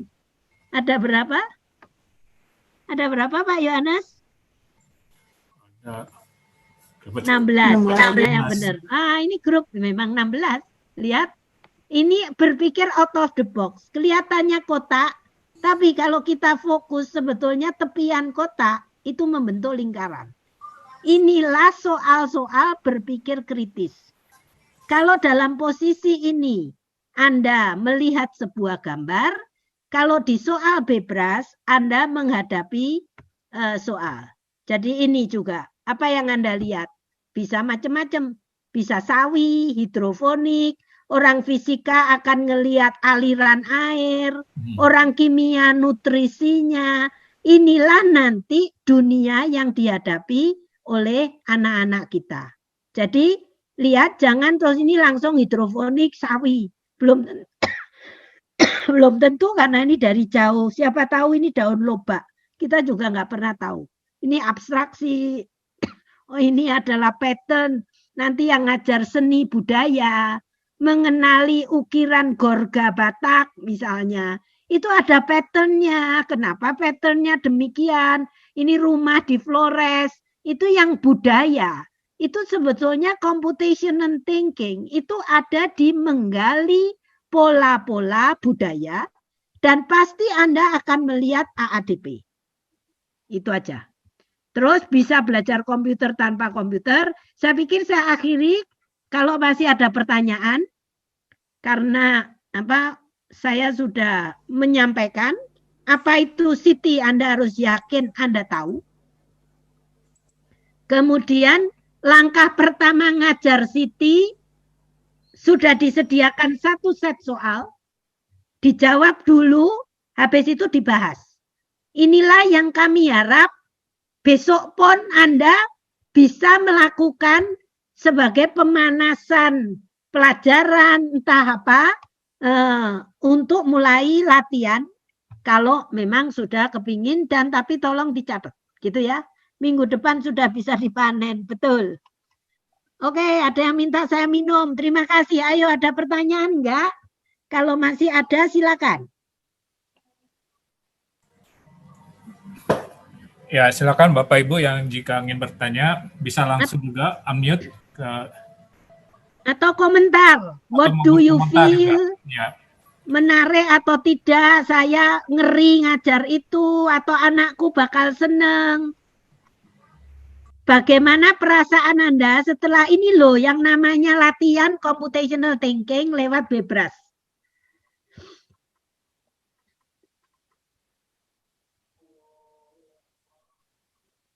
Tidak sesusah AKM Bapak Ibu, tapi ini akan berguna untuk AKM. Silakan. Bu, adakah leveling tertentu pembelajaran? Ada, karena ada si kecil untuk anak TK dan SD kecil, ada siaga untuk SD, kayak pramuka. Terus SMP itu penggalang atau penegak ya? Penggalang ya? Penggalang ini SMP. SMP atau M untuk yang madrasah, SMP ini MTI, SD ini adalah apa? MS, kemudian penegak ini SMA atau MAN, MA. Oke? Ada levelingnya. Tapi di leveling itu ada soal yang dikasih di SD dan SMP. Ada yang SMP dan SMA. Nah, ini nanti Bapak Ibu akan lihat di AKM. Itu semua modelnya gitu. Tidak semua soal itu hitam putih tadi. Begitu. Ada pertanyaan lagi? Cuma satu. Apakah Anda confidence bahwa Anda bisa menyelipkan Siti di pelajaran Anda setelah Bebras? Pertama-tama latihan Bebras dulu aja.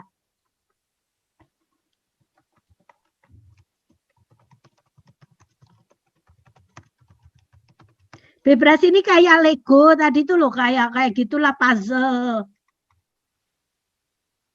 Jadi yang kedua konteksnya diganti dengan apa namanya? Dengan mapel Anda.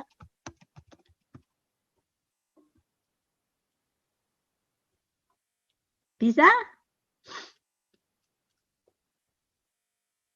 Berarti untuk kelas 1 yang terdapat variasi kemampuan siswa bisa-bisa, anak TK aja bisa. Kemarin itu anak TK dan SD kecil yang ikut si kecil itu ada 2.500 anak. Bisa, karena soalnya kayak tadi itu yang ngatur pola, itu kan apa namanya, suatu apa namanya pola itu tadi untuk anak kecil. Kenapa disebutnya mie goreng padahal masaknya direbus? Ya boleh karena tidak ada kuahnya. Ini memang aneh. Ini nama yang nothing kayak apa ya? Kayak orang itu sering ngasih nama yang tidak ada. Kita itu kan ngasih nama mie goreng untuk yang tidak ada kuahnya. Apa ya? Nama yang tidak ada hubungannya dengan barangnya. Sebentar, apa sih? Kalau kacang panjang itu snake bean itu masih ada. Apa ya, banyak sekali kok. Kita tuh seringkali ngasih nama sesuatu yang apa ya, Bapak Ibu bisa ngasih kue, nama apa itu kan suka kayak gitu Bapak. Ya kan? Mie setan. Nah ya betul. Ini ada rawon setan, mie setan gitu. Betul. Itu kenapa mie goreng? Saya pikir itu konvensi karena kalau di Jawa ada yang setengah kuah itu mie nyemek. Gitu kan? Good. Masih ada lagi? Pede enggak ngajar Siti, kemudian mikir Anda itu sebetulnya ngajar sudah bersiti atau belum?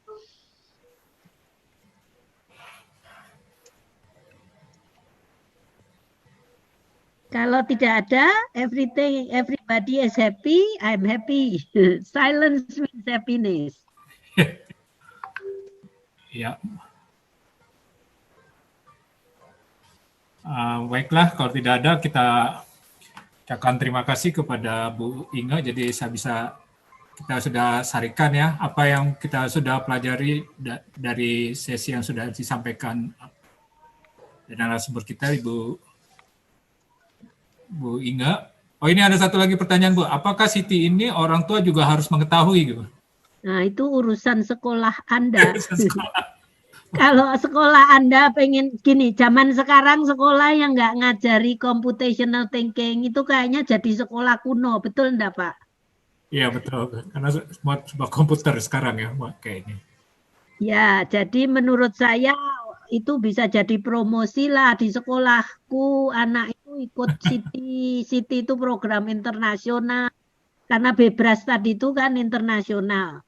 Dan kami direstui oleh kementerian ya, karena tim kami yang diminta untuk menyusun ikut membantu narasumber. Jadi mungkin ya memang kalau Anda perlu memberitahu silakan. Di sekolah kami ada kegiatan ini. Apakah sejenis RPP untuk masing? Nah, kami itu orang merdeka. Kami tidak minta RPP, ini itu jadikanlah ekstrakurikuler yang menyenangkan. Anda tidak dibelit dengan RPP atau apa. Anda boleh ngajar dengan cara Anda. Tadi ya. Gitu. Karena anaknya lebih kritis dan orang tuanya tidak bisa menjawab, makanya dikasih kuncinya. Loh, kan ini sekarang guru, bukan orang tua kan? Kan ini guru, Anda yang akan ngajar, jangan dioper ke orang tua, Bapak Ibu. Jangan dioper ke orang tua untuk ngajar computational thinking. Walaupun ceritanya sehari-hari. Ya, kalau Anda mau, bikinlah computational thinking untuk orang tua murid gitu, baru Anda transfer cara mengajar computational thinking. Gitu kan? Kalau anaknya kritis, orang tuanya tidak bisa menjawab, ya ada di Indonesia ini banyak volunteer yang mau menjawab anak. Profesor Hendra di ITB itu punya forum. Anak bertanya, mereka menjawab. Dia boleh nanya ke Bebras lah. Jadi orang tuanya kalau nggak bisa, ya nanti kita rame-rame menjawab gitu kan? Setuju Pak Siregar? Ya, oke. Setuju. Ya, kalau tidak ada lagi, kita mengucapkan terima kasih kepada Bu Inge yang sudah menyampaikan. Nanti kita akan untuk dengan Biro PJ dari sini kita akan lanjutkan. Mungkin Bu Safitri ada arahannya, silakan Bu. Ya, terima kasih Bu Inge. Putus-putuskah suara saya sepertinya ya? Enggak, lancar. Enggak ya, lancar ya. Oke. Terima kasih Bu Inge atas paparannya. Semoga yang disampaikan hari ini menjadi motivasi buat para guru untuk bisa mengimplementasikan Siti dalam setiap pembelajaran di kelas, sehingga siswa juga bisa lebih mudah untuk bisa menyelesaikan atau kemampuan dalam menyelesaikan persoalannya itu semakin lebih tergali. Mungkin untuk sesi berikutnya kita langsung untuk pemaparan tentang prosedur pada pelatihan. Bu Inge dipersilakan atau diperbolehkan untuk melanjutkan aktivitas lain, Bu Inge. Terima kasih. Aku lagi nge-review buku informatika sama Puskur. Aku pamitan ya, dipanggil Pusat Kurikulum. Bye-bye. Good luck ya semua guru. Love you. Makasih Bu. Di masa pandemi yang capek semua masih mau ikut training ini. Terima kasih ya. Yuk. Terima kasih Bu. Terima kasih Bu Inge. Oh, bye-bye. Good luck. Ya Bapak Ibu, pemaparan dari Bu Inge tadi harapannya dapat memberikan gambaran lebih baik lagi terkait tentang rencana pelatihan Gerakan Pandai. Mungkin tadi di awal Bu Inge sudah sampaikan bahwa Gerakan Pandai ini merupakan salah satu program yang dicanangkan bekerjasama dengan Kemendikbud. setiap guru dalam memberikan pembelajaran di kelas itu diharapkan dapat menyelipkan atau menyisipkan kemampuan Siti kepada para siswa. Nah, mungkin untuk langkah berikutnya, Pak Jo bisa presentasi terkait tentang prosedur pelatihan agar guru-guru yang akan ikut pelatihan ini mendapatkan gambaran lebih detail. Nggak jadi di ini ya? Iya, mungkin kita nggak usah break saja, Pak. Kita langsung saja bersama. Mengingat kita cuma tersisa punya waktu 14 menit saja. Oh ya.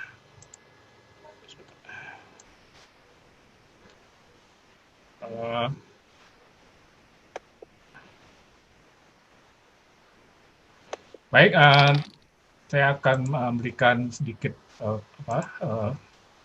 arahan ya untuk kelanjutan program dari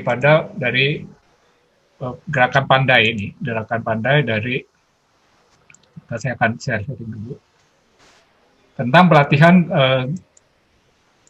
guru pandai. Screen-nya sudah bisa terlihat ya Bu ya?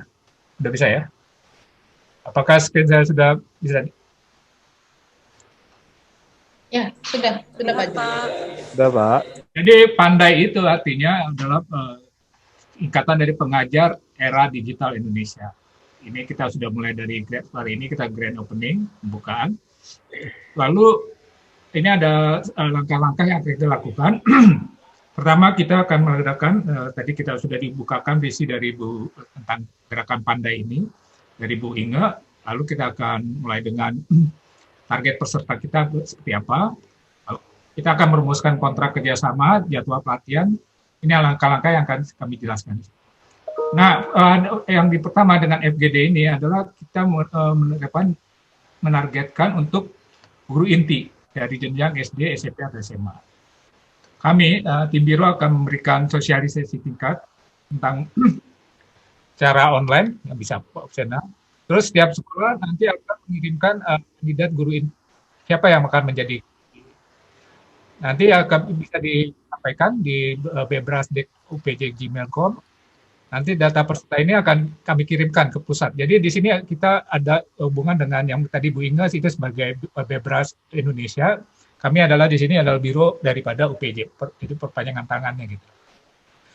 Apa dari Gerakan Pandai ini ada berapa yang dinamakan peserta itu? Ya satu adalah dosen pembina. Kami ini sini bertindak sebagai dosen pembina karena kami telah mendapat pelatihan materi sesuai dengan kurikulum Gerakan Pandai dari Bu Inge ya, untuk melatih guru inti, mendampingi guru inti dan monitoring untuk guru sasaran. Apa itu guru inti? Guru inti ini guru yang kami akan pilih nanti untuk melatih guru sasaran istilahnya. Jadi intinya siapa? Nah ini guru inti ini bisa dari guru kelas atau guru mata pelajaran informatika atau TIK ya sekarang ya, atau matematika, sains, IPA atau bahasa. Mungkin yang ini untuk guru mata pelajaran lain bisa juga kalau kelihatan memang bisa memenuhi kompetensinya. Guru sasaran adalah guru yang dipilih oleh Biro Bebras dan guru inti. Intinya dia ini akan mengajar untuk siswa kita gitu. Ya siswa kita ini jadi adalah anak didik daripada guru inti dan guru sasaran.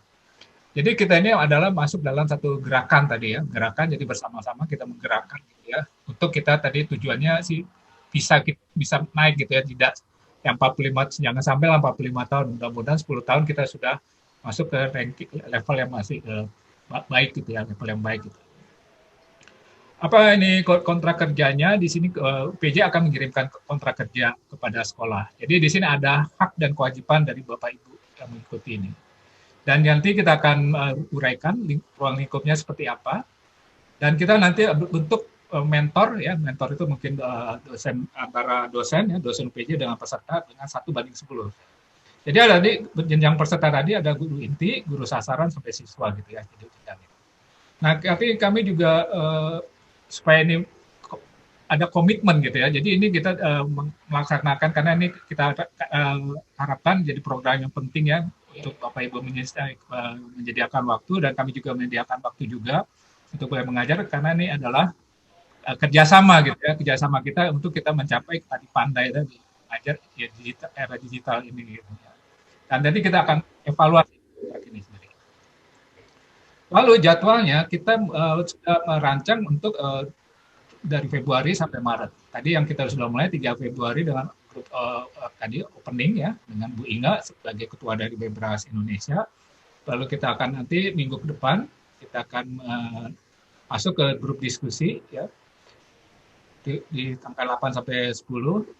Nanti kita akan registrasi siapa yang kita akan masukkan ke dalam LMS kita ya, Learning Management System-nya. Jadi semacam di dalam web kita akan mulai ya dengan mengerjakan soal-soal gitu tadi ya. Mungkin ada yang mau soal jenjang SD, SMP atau SMA, ini waktu-waktunya. Dan kita juga akan adakan pretest soal Bebras juga ini.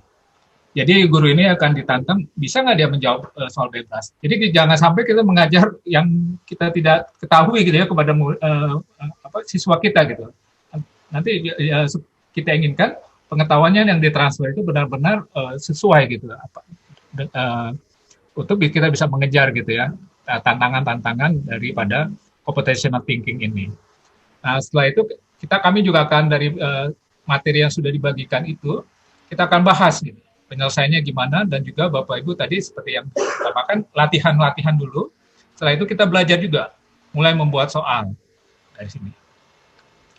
Nah, langsung setelah bulan kedua ya, akhir bulan ini kita mau masuk ke HOTS ya, High Order Thinking Skill ya, tingkatannya. Kita mulai juga membuat soal, belajar membuat soal, dan juga untuk jenjang SD, SMP, SMA kita akan bagi ya, dan juga sesuai dengan bidang-bidang materi yang mata pelajaran yang Bapak Ibu ampuh. Ya. Nah, setelah di minggu yang di sekitar minggu yang keempat terakhir ya, kami akan mengadakan diagnosis assessment gitu ya. Bagaimana dengan kegiatan kami semua gitu ya? Apakah nanti tadi misalnya mendaftar 50 menjadi berkurang jadi 10, itu kita akan evaluasi kembali. Di mana kelemahan-kelemahan kita selama 2 bulan ini, apakah kelanjutannya gimana juga di internal sekolah. Setelah itu kita akan mengadakan award gitu ya, berikan cenderamata kepada peserta terbaik. Kita harapkan ini bisa berjalan lancar hingga tanggal 30 Maret. Nah, dalam pelatihan ini kita akan lakukan secara online setiap hari Jumat, pasti itu adalah jam 2 sampai jam 4. Ini masih opsional ya. Mungkin kalau ada nanti keberatan dari Bapak Ibu atau ada usulan lain, kami bisa sesuaikan. Ya, jadi ini selama 2 jam gitu ya. Seperti yang sudah dibilang, join, lalu presensi, materi singkat, ya, tadi pembahasan soal dan menjawab langkah-langkah tadi ya seperti yang diadakan. Yang kita ajarkan sebagai bukan cara menjawab, yang kita ajarkan langkah-langkahnya gimana. Bukan jawabannya yang kita inginkan, mereka jawab secara cepat apa, tapi mereka bisa mengerti, mengertinya itu ya, emosi. Dan nanti kita juga melakukan modifikasi soal dan evaluasi soal. Nanti akan ada di Google Drive, kami akan umumkan, dan juga kami harapkan juga Bapak Ibu bisa membuat melakukan pretest pada latihan Bebras IPB ID. Jadi bisa silakan daftarkan akunnya tadi ini akan secara otomatis setelah mendaftar Bapak Ibu akan dapat akun dan dapat mengakses materi-materi yang ada di sini. Ya, sampai di sini aja yang bisa saya sampaikan. Mungkin kalau ada yang mau Bapak Ibu bertanya atau yang masih belum jelas tentang program daripada Bebras dari Bebras dari UPJ, jadi kami di sini disebutnya dengan biro ya, biro UPJ ini. Kita ini sebagai panjangan tangan gitu ya, buat memberikan pelatihan-pelatihan, karena kami juga sudah mendapatkan materi-materi yang sudah diberikan itu. Kami sendiri di sini ada beberapa dosen dari latar belakang ya, dari akuntansi, dari hubungan dengan matematika juga, dari informatika dan dari sistem informasi yang akan aktif untuk mendampingi Bapak Ibu dalam mentoring tadi ya, tugas-tugas. Mungkin kalau ada pertanyaan atau Bu Savitri ada yang mau menambahkan, silakan. Ya, saya tambahkan sedikit. Mungkin untuk gambaran dari pembagian jenjang tadi, Bapak Ibu, untuk memudahkan kita mencapai target implementasi CT, maka nanti setiap Bapak Ibu akan diklasterkan atau dikelompokkan sesuai dengan jenjang. Jenjang yang dimaksud itu ada 3 Bapak Ibu, yaitu jenjang SD, jenjang SMP, dan juga jenjang SMA. Masing-masing jenjang nanti akan dikelompokkan lagi sesuai dengan bidang pelajarannya. Jadi nanti ada tim matematika, tim bahasa Indonesia, tim bahasa Inggris, tim sejarah, tim akuntansi. Khusus untuk khusus untuk guru-guru dari sekolah BPK Penabur dan juga sekolah Noah yang sudah menyertakan data pesertanya, minggu depan akan kita kirimkan hasil mapping untuk pembagian kelompok setiap guru plus mentornya. Untuk bidang pelajaran, boleh Pak, boleh Ibu Ani, ini saya langsung menjawab saja pertanyaan yang ada di chat. Apakah mata pelajaran lain juga diperbolehkan? Boleh Bu Ani. Harapannya adalah CT ini tidak spesifik hanya untuk bidang eksak saja, tidak spesifik untuk bidang informatika saja, tetapi juga bisa diimplementasikan di seluruh bidang pelajaran yang ada di kurikulumnya kita, Ibu. Jadi kalau nanti ada usulan dari sekolah, bidang mata pelajarannya selain dari matematika, bahasa, dan juga IPA, misalkan dari mata pelajaran akuntansi gitu ya, kalau saya lihat sekilas dari pendaftaran ada pelajaran akuntansi, ada ekonomi, itu boleh Ibu. Nanti bagian kami akan mengelompokkan sesuai dengan kalau misalkan jumlahnya itu sedikit, maka nanti kita akan cari yang satu rumuannya Ibu. Sehingga harapan kita CT itu bisa terimplementasi dengan baik di setiap bidang pelajaran. Seperti itu Bu Ani penjelasannya. Untuk rasio Bapak Ibu, kami juga ingin memberikan fasilitas yang terbaik kepada Bapak Ibu gitu ya, sehingga nanti kami upayakan 1 orang dosen itu maksimal mendampingi 5 atau 10 orang guru.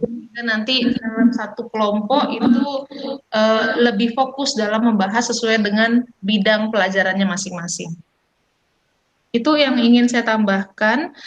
Untuk sekolah-sekolah yang mungkin belum mendaftarkan sebagai peserta Gerakan Pandai, pendaftaran bisa dilakukan melalui Bebras PJ.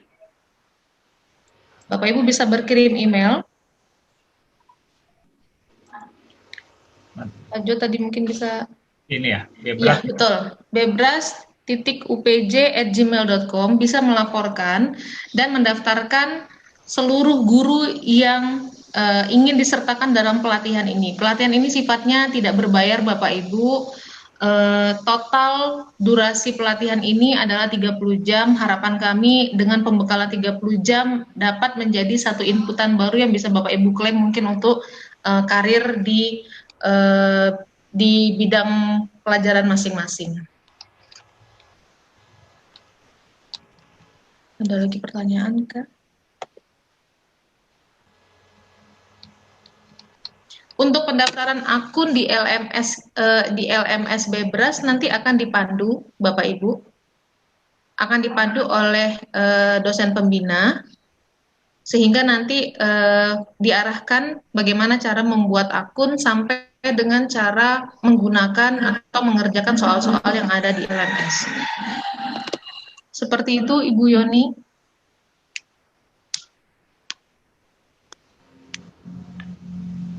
Silakan untuk menyampaikan pertanyaan atau konfirmasi terkait dengan pelatihan ini. Jadi bagi sekolah yang mungkin belum menyertakan nama-nama guru yang akan diikutkan dalam pelatihan, bisa mengirimkan data pesertanya ke alamat email bebras.upj@gmail.com.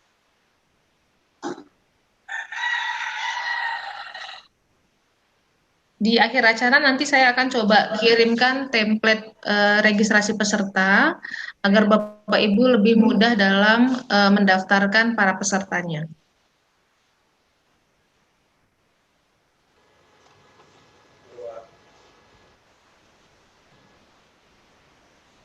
Barangkali sudah cukup jelas Bapak Ibu untuk kegiatan ini, untuk program Gerakan Pandai.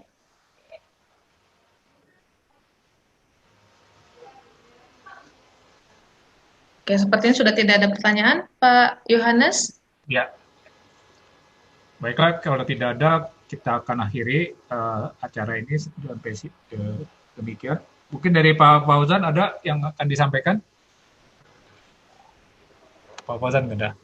Ya, baiklah Bapak Ibu, terima kasih untuk hari ini sudah mengikuti acara dari Biro Bebras Biro UPJ. Kami harapkan juga informasi ini bisa disebarkan ke rekan-rekan Bapak Ibu semuanya.